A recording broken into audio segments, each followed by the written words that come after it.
California Department of Education. Welcome. My name is Dr. Stephanie Gregson, Chief Deputy Superintendent of Public Instruction here at the California Department of Education. Thank you for showing interest in our reopening guidance document. As you know, the COVID-19 pandemic has affected us all and led us on a journey we never thought we would experience in this lifetime.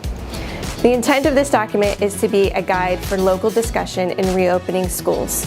There is no one-size-fits-all solution as the context of each of our district varies. This guidance honors the uniqueness of each district and the communities they serve. The purpose of this guidance is to assist our local education agencies in their planning in a way that allows for discussions on how to center all new designs on equity. Designs from what your students need for academic and social success. Remove barriers to learning. Increase transparency and community collaboration. Ensure that students, families, and staff are emotionally and physically safe.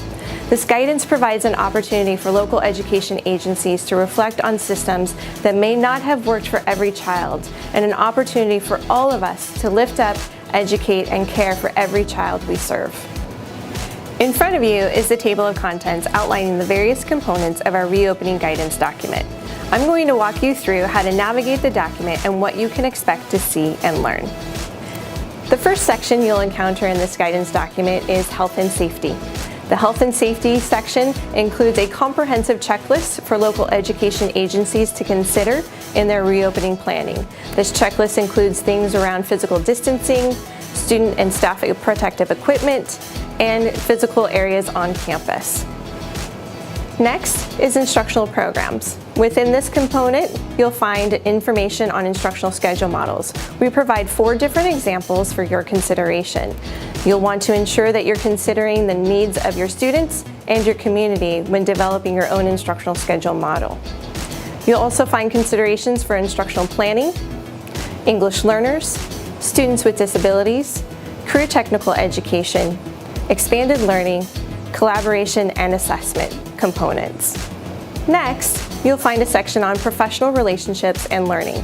Within the professional relationships and learning section, you'll find key considerations and essential questions that you'll need to consider in developing a professional learning plan for your local education agency, making sure that you're considering how to stay connected with your students and staff while also growing them as professionals. The next section is continuity of relationships and learning plans.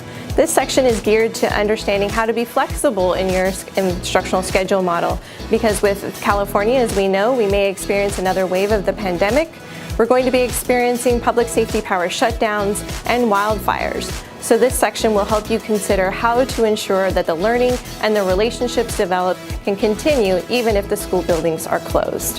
In the next section, mental health and well-being for all, you'll notice that we have included best practices in a tiered way for you to consider on how to ensure the mental health and well-being is considered through your reopening plan discussions for not only students but staff as well. And although we have social emotional learning embedded throughout our document, this is the dedicated section on mental health and well-being for all. In the next section, communication and community engagement, you'll find a comprehensive way to develop a communication plan that is inclusive of all of your education partners and ensuring that your reopening plan is fully transparent to your students, your family, and your staff. The next section, Early Learning and Care, will dive into our early learning and care programs to ensure that our little ones are being provided a safe environment to learn and grow. The next section, School Services, includes information on transportation and student meals. Within the transportation section, you'll find best practices on how to collaborate with your instructional program staff and city transportation staff to ensure that every student gets to school on time. In student meals, you'll find best practices on how to ensure that students are fed and ready to learn, no matter the instructional schedule model chosen. The last section is the appendices. Within the appendices, you'll find all of the resources that were embedded throughout the document. You'll also find resources from the California Department of Public Health and the Centers for Disease Control. This work is hard, and our team at the California Department of Education is here to support and be your thought partner as you move forward in your planning process and during your implementation.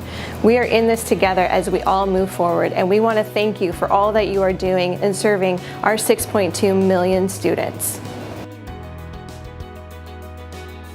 Video and pictures credit ABC News, AZ Central, Brookings Institute, Chico Enterprise Record, Detroit Free Press, Digital Planet, Edinburgh Daily, Getty Images, Houston Chronicle, Johnson City Press, Mitchell Republic, Sacramento Bee, San Francisco Chronicle, School Transportation News, Seattle Times, Sean L., Shutterstock, Sobrato Family Foundation, ThoughtCo, Wham Early Ed. Music courtesy, Ben Sound Music. Video was produced by the California Department of Education.